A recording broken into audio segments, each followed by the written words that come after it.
In this video, we'll count the number of digits in a number using while statement. So let's make a num variable and store a number.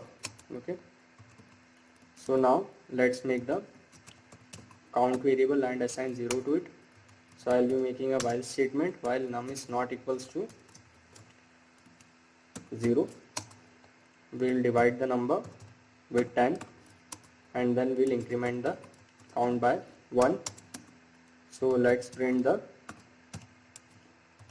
number of digits and we'll concatenate with the count. Okay, so you can see here the number of digit is 7. So after the first iteration, the num will be divided by 10 and the count is incremented to 1. So after the second iteration, the num will be divided again and the count will be incremented to 2 and so on. So you can see the output. So you can also use the len method. So and let's make a num variable and let's store some number. Okay, and now I will print the length of str and num. Okay, so let's run the program. So you can see the output is 11.